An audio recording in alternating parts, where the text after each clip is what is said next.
Pues amigo de Conexión, reciban un grandioso saludo de su servidor Carlos Federico. Como es de costumbre, estamos en una emisión más en directo entre Víctor Corral. Hoy faltó en esta noticia de Expresión Política aquí, Víctor, para darle las impresiones del cuarto informe de gobierno del presidente de la República que ya está a punto de empezar. Un saludo a todos los que se van conectándose en este instante. Aquí se lo vamos a pasar minuto a minuto. Bienvenido, Vittorio. ¿Qué tal, Carlos? Te saludo y saludo a nuestras audiencias agradeciéndoles que estén nuevamente con nosotros. Muchas gracias. La información que tenemos es importante, sobre todo el informe.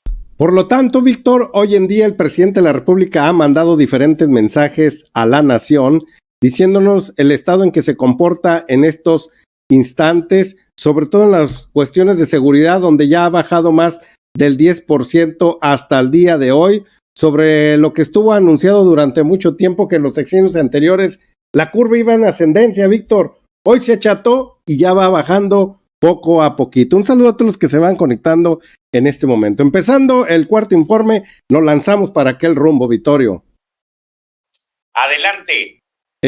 Pues aquí, Vittorio, te voy a presentar una tablita mientras, aquí rápidamente, digo, antes de empezar con la emisión que hasta este instante no se ha dado a conocer en este momento, pues le voy a presentar lo que el Banco de México nos está diciendo para el día de hoy. Es parte de lo que el presidente de la República va a informar en unos momentos más. Y esta tablita, déjeme borro esto que no nos deja ver. A ver, ahora sí.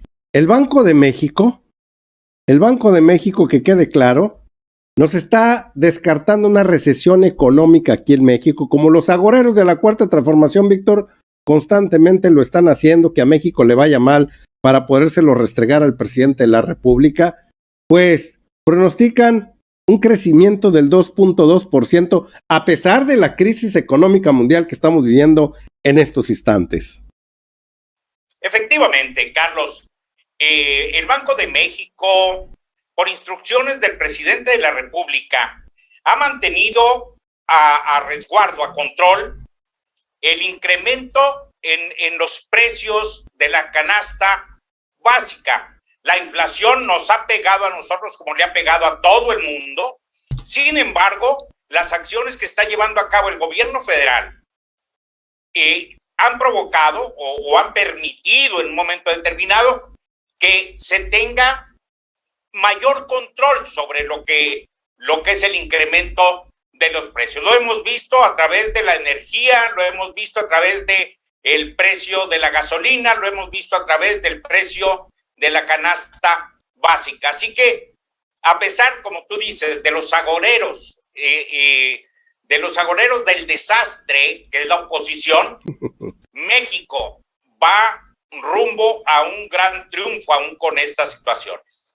Pues sí, todavía estamos esperando la señal, Vittorio, que todavía no es en vivo. Ahorita están pasando imágenes del presidente de la República en cada uno de los puntos de México. Y pues es el presidente que más viaja, Víctor. Ahí lo vemos en este momento cuando viajaba y veía aquella situación tan vergonzosa de Cálica allá en el Caribe mexicano. Ahí vemos, y hoy, hace rato me presentabas un informe, Víctor. Cerraron una planta de Iberdrola el día de hoy. Sí, señor. Allá en Nuevo León. Es uno de los golpes contundentes que está dando el presidente de la República a través de la CENACE para terminado un contrato que se tenía desde 1994, si mal no recuerdo, 94, 96. Esta planta termina ya ese contrato y se cierra su ciclo. A pesar de que la empresa Iberdrola, quien pretendía de alguna manera buscar el monopolio de la generación de energía eléctrica, como lo está haciendo en España y como lo está haciendo en otros países europeos, el presidente está tratando de detenerlos, de pararlos, porque ponen en desventaja total a Pemex y a Comisión Federal de Electricidad. Por eso es un golpe contundente, Carlos. Estos quisieron ampararse, pero el presidente y los jueces, inclusive, recordarás a un juez Fierro que eventualmente ha estado en contra de las políticas implementadas por el gobierno. Bueno, pues aún él tuvo que doblar las manitas y la planta en Tamaulipas se cerró. Bueno, aquí les voy a presentar parte de esas imágenes a lo que Víctor Corral se está refiriendo en estos momentos. El presidente de la República en la madrugada dio este testarazo a la corrupción que desde 1998 tenían ese permiso, pero algo había hecho Peña Nieto también para que ellos le llevaran electricidad a muchas de las fábricas que están ahí en el estado de Nuevo León. Ahora Comisión Federal de Electricidad se va a encargar de eso, que quede claro que no se van a quedar sin suministro de energía eléctrica. Simple y sencillamente, ya va a empezar ahí. Déjame se los pongo, Vittorio. Adelante, Carlos. Damas y caballeros, muy buenas tardes. Se encuentra con nosotros el presidente de los Estados Unidos mexicanos, quien se dirige a la escolta de bandera para saludar a nuestro lábaro patrio.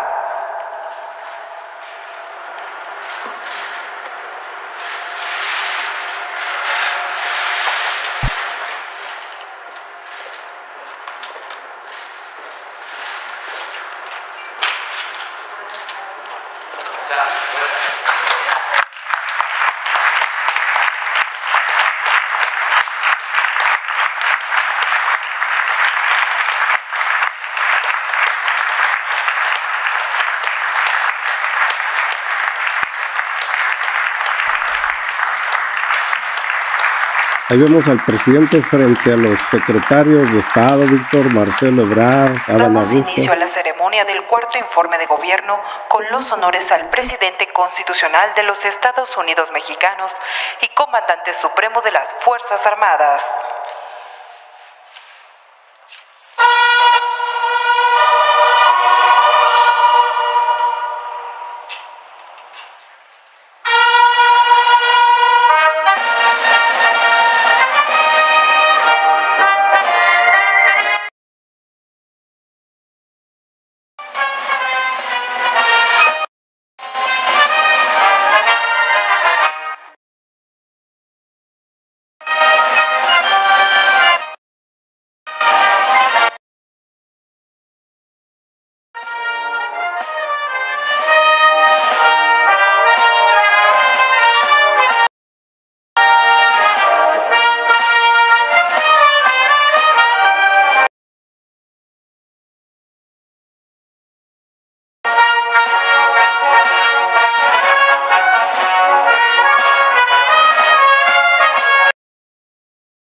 Sean tan amables de tomar asiento. Escuchemos el mensaje que dirige el licenciado Andrés Manuel López Obrador, presidente constitucional de los Estados Unidos mexicanos, con motivo del cuarto informe de gobierno. Amigas, amigos, servidores públicos, pueblo de México, decidimos informar en este sitio, en este lugar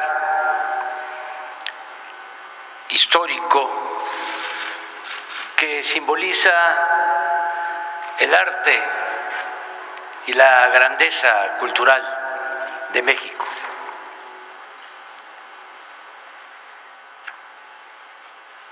En estos años hemos enfrentado grandes desafíos como la pandemia y la crisis económica que se precipitó con su infausta llegada.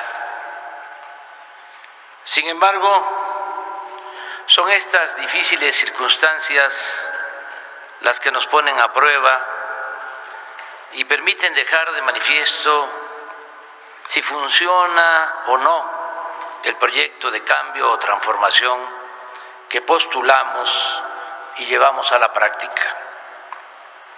Y hoy, en este informe, puedo sostener que a pesar de las adversidades, estamos saliendo adelante, como lo demuestran los resultados.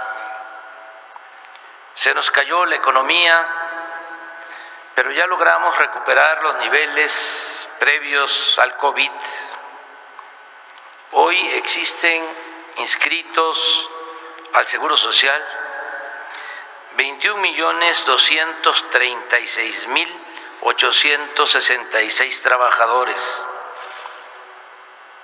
es decir, 623.330 más que antes de la pandemia.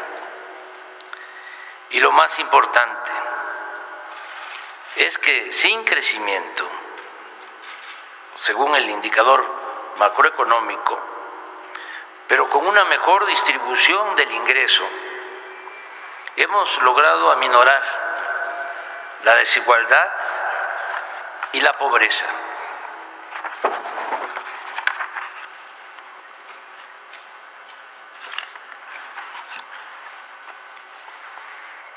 De acuerdo con la última encuesta nacional de ingresos y gastos de los hogares, levantada por el INEGI de agosto a noviembre del 2020, en plena pandemia, mientras que en 2018 los más ricos ganaban en promedio 18 veces más que los pobres. En 2020 la desigualdad se redujo a 16 veces. Asimismo, en ese periodo los más pobres fueron los únicos que vieron crecer sus ingresos en 1.3%. Esto se confirma porque mientras que los hogares del medio urbano perdían, a causa de la pandemia, 8% del ingreso, en el ámbito rural se registró un incremento del 3.8%. Los programas para el bienestar permitieron que los adultos mayores de 2018 a 2020 incrementaran su ingreso promedio trimestral por persona de 12.420 pesos a 13.586 pesos. En cuanto a la población indígena, pasó de un ingreso trimestral por persona de 8.887 pesos a 10.057 pesos, es decir, 13.16% más. Según el Coneval, en el segundo trimestre de este año, el ingreso laboral real por persona se incrementó en 4.8%, pues pasó de 2.747 pesos a 2.880 en comparación con el mismo periodo de 2021.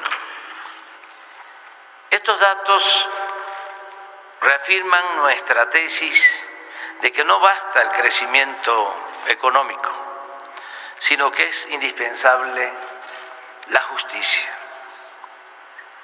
En la nueva política económica, moral y social que hemos aplicado desde el principio de nuestro gobierno, se ha desechado la obsesión tecnocrática de medirlo todo en función de indicadores de crecimiento que no necesariamente reflejan las realidades sociales. Nosotros consideramos que lo fundamental no es cuantitativo, sino cualitativo. la distribución equitativa del ingreso y de la riqueza. El fin último de un Estado es crear las condiciones para que la gente pueda vivir feliz. El crecimiento económico y los incrementos en la productividad y la competitividad no tienen sentido como objetivos en sí mismos, sino como medios para lograr un propósito superior, el bienestar general de la población y aún más preciso, el bienestar material y el bienestar del alma. También es conveniente expresar que más allá del simple crecimiento económico, lo fundamental estriba en desterrar la corrupción y los privilegios para destinar todo lo obtenido y ahorrado en beneficio de la mayoría del pueblo y de manera especial de los más pobres y marginados. Puedo demostrar que en términos generales el plan de cero corrupción e impunidad y de erradicar los lujos en el gobierno nos ha permitido contar con alrededor de 2.4 billones de pesos extras o adicionales. Y les invito a hacer las cuentas en breve, en lo general. La cancelación de la condonación de impuestos a grandes contribuyentes, así como el combate a la evasión fiscal, ha significado ingresos excedentes a la hacienda pública por 1.700.000 millones de pesos. El combate al huachicol nos ha ayudado a detener una fuga de 200.000 millones de pesos. El ahorro en el costo de obras públicas nos ha permitido disponer de otros 200.000 millones de pesos. Y el plan de austeridad republicana en su conjunto ha representado liberar para el desarrollo más de 300.000 millones de pesos. Todo esto se refleja en la estabilidad financiera que hemos logrado, sin aumentar los impuestos, subir los precios de los combustibles o endeudar al país. Este año, a pesar de la inflación, 8.2%, y del subsidio a las gasolinas y el diésel, 293.000 millones de pesos.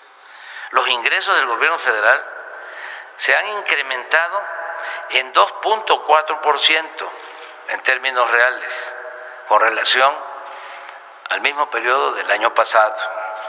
Agrego que si no hubiésemos optado por el subsidio a los combustibles, la inflación habría llegado al 14% y el salario real promedio de 8.943 pesos hubiese bajado a 7.900, es decir, una pérdida del 12%.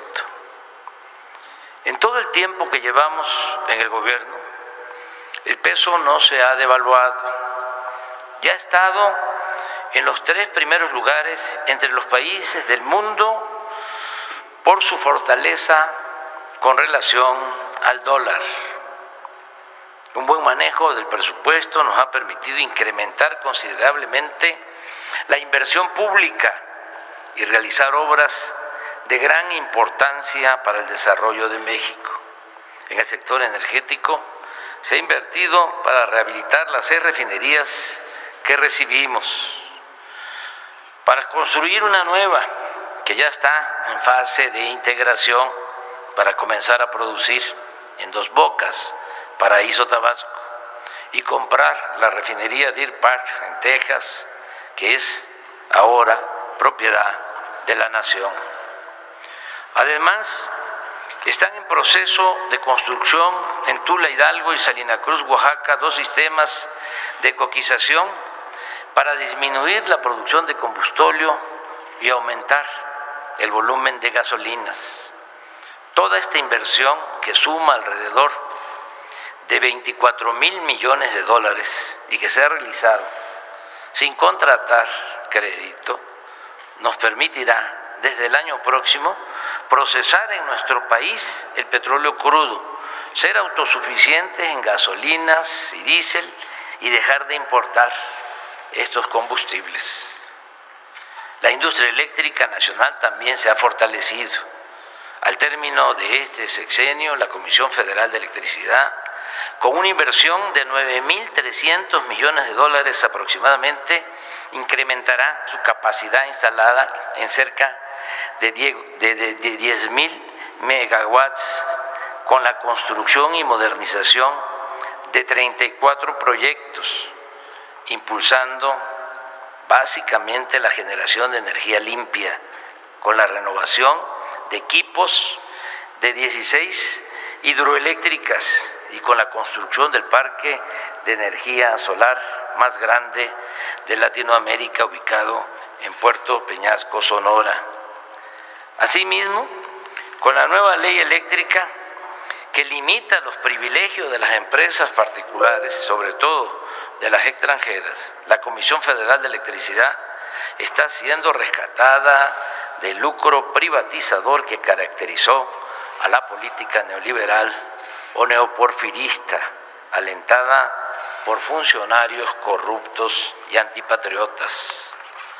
A finales de este año estarán terminadas 2.300 sucursales del Banco del Bienestar, construidas por los ingenieros militares para dispersar alrededor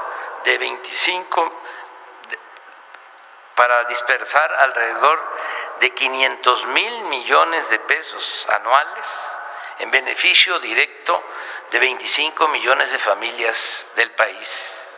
Asimismo, con el apoyo de los trabajadores de la Comisión Federal de Electricidad, el año próximo terminaremos de alumbrar líneas de fibra óptica y se instalarán 2.800 antenas para cumplir el compromiso de garantizar el servicio de Internet gratuito en escuelas, hospitales y espacios públicos en todo el territorio nacional. Así como consideramos fundamental la autosuficiencia energética, también estamos orientando nuestros esfuerzos y recursos para producir en México los alimentos que consumimos. Con este propósito, estamos construyendo la presa de Santa María en Sinaloa, así como 274 kilómetros de canales principales y 1.251 kilómetros de canales de distribución en ese estado y en los de Sonora y Nayarit, con lo cual se podrán regar más de 100.000 hectáreas. En 2018 la producción de maíz, frijol, arroz y trigo fue de 31.5 millones de toneladas. El año pasado llegó a 32.3 millones de toneladas, 2.3% más. Y este año la producción de alimentos será considerablemente superior. Esto se ha logrado por el establecimiento de precios de garantía, por la entrega gratuita de 830.000 toneladas de fertilizantes, por el programa Sembrando Vida y por el apoyo directo a productores, en especial a los más pequeños. Al igual que a los campesinos, a los pescadores, se les entrega un apoyo económico de manera directa. El sector agropecuario, aún con la pandemia, no ha dejado de crecer.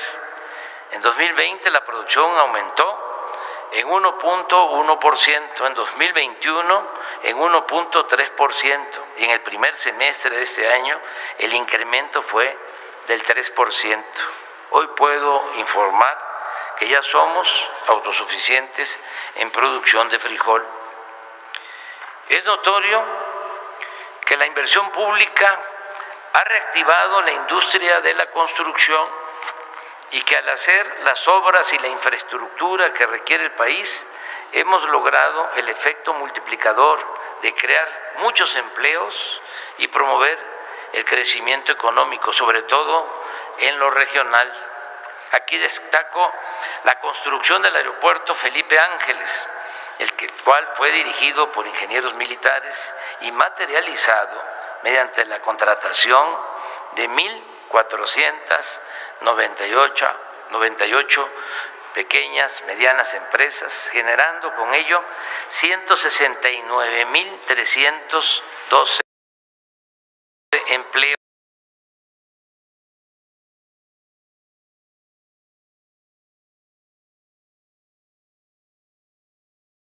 Creo que está fallando un poco la señal, Vittorio, pero el presidente de la República pues está haciendo ahora sí,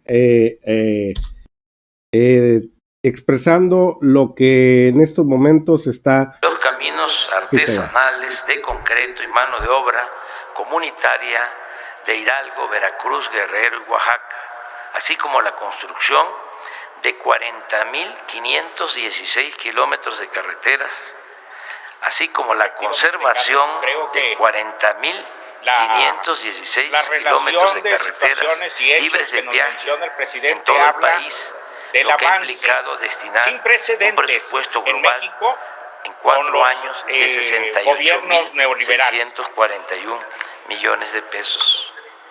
Vamos a terminar los 1,554 kilómetros de vías del Tren Maya.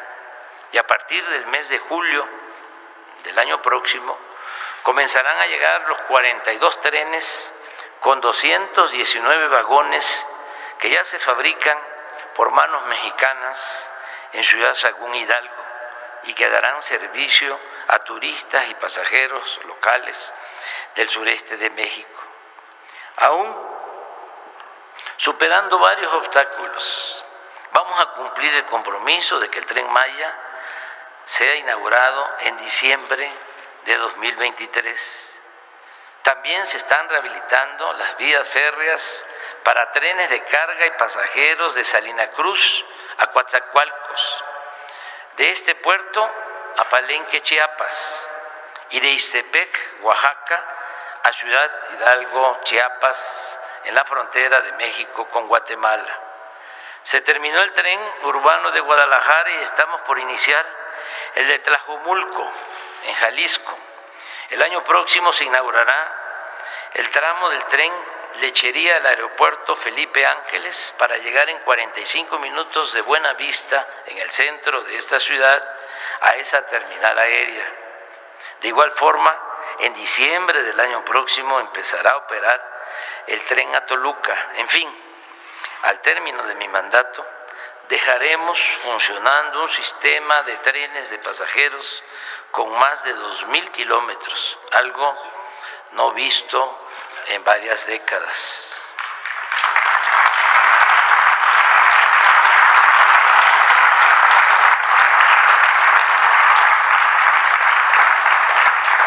En coordinación con la Secretaría de la Defensa y con la Secretaría de Marina, que tienen a cargo ahora las aduanas, está en marcha un plan para el fortalecimiento de aduanas, incluyendo las 19 de la frontera norte, 2 de la frontera sur y 16 portuarias, con una inversión superior a 80,000 millones de pesos para ejecutarse en 2022 y 2023. Aquí añado que desde que están las aduanas a cargo de la Secretaría de la Defensa y de la Secretaría de Marina, ha habido un aumento en los ingresos del orden del 20%. Ya estamos recaudando en las aduanas alrededor de 1 billón de pesos. No hay fugas ni se permite el contrabando.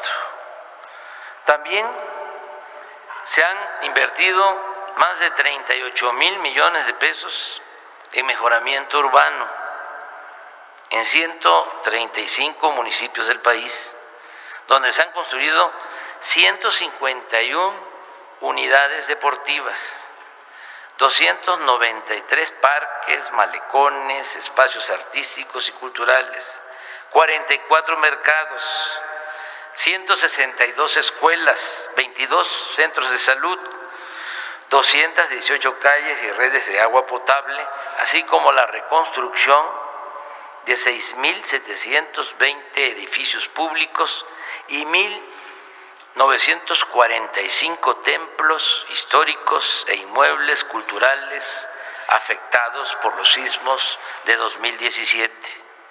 Desde que llegamos al gobierno, se han otorgado créditos de Fobiste e Infonavit en beneficio de casi 2 millones de trabajadores, y el programa de ampliación, reconstrucción y construcción de vivienda ha llegado a 312,000 familias pobres.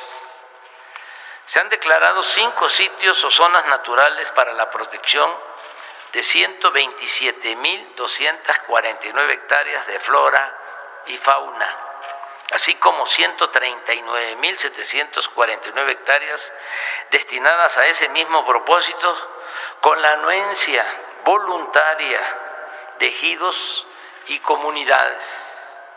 Continuamos con la construcción del Parque Ecológico del Lago de Texcoco y la ampliación y mejoramiento del bosque de Chapultepec, desde Los Pinos hasta la Ermita, ubicada en el antiguo pueblo de Santa Fe, fundado por Vasco de Quiroga.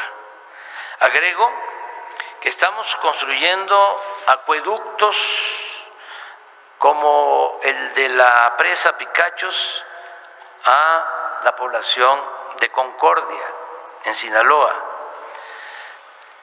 Está por iniciar el acueducto de la presa El Cuchillo a la zona metropolitana de Monterrey, Nuevo León. El proyecto de agua saludable de la presa Francisco Zarco a la comarca lagunera, en Durango y Coahuila. De la presa Oviachi para abasto de agua a los pueblos yaquis, en Sonora. El acueducto de Escárcega a Calakmul, en Campeche, y 2 más de la presa Zapotillo a la zona conurbada de Guadalajara, Jalisco. Es indudable que el principal distintivo del gobierno que encabezo y que coordino con el apoyo de todos ustedes, servidores públicos, el principal distintivo son los programas para el bienestar, orientados a mejorar las condiciones de vida y de trabajo de la mayoría de la población y cuya prioridad, sin ninguna duda, son los pobres. Es una realidad virtuosa el programa de la pensión, que ya beneficia a 10,500,000 adultos mayores. También la pensión a 1 millón de niñas y niños pobres con discapacidad, que ya se está ampliando a otras edades, con la celebración de convenios con los gobiernos estatales, y pronto este programa tan humano será universal. Se otorgan becas a 11 millones de estudiantes, desde preescolar hasta posgrado. 2,315,000 jóvenes han trabajado como aprendices, recibiendo un ingreso equivalente a un salario mínimo. De todos ellos, la mitad, cuando terminan de formarse, de capacitarse, son contratados por las empresas o centros de trabajo en que se ejerció la tutoría.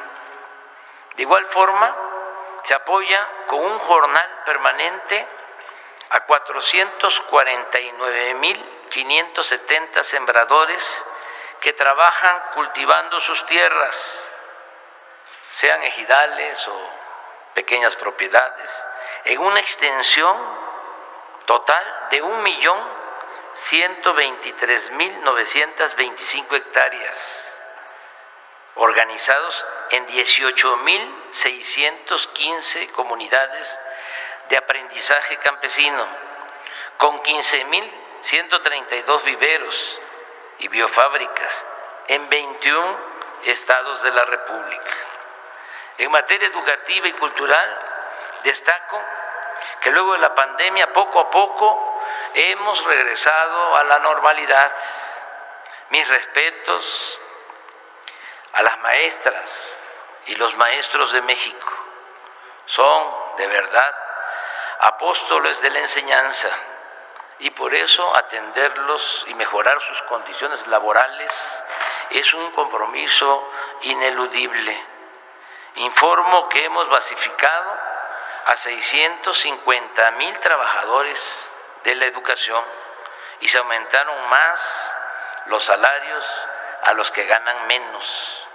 La relación con los dirigentes del CENTE y de la CENTE es de diálogo y atención a sus demandas. Aún cuando por la pandemia se suspendieron las clases por más de un ciclo escolar, en todo el tiempo que llevamos gobernando, no se ha registrado ningún paro, y los maestros y las maestras no han dejado de asistir a las aulas a enseñar a niñas y niños. Esa propaganda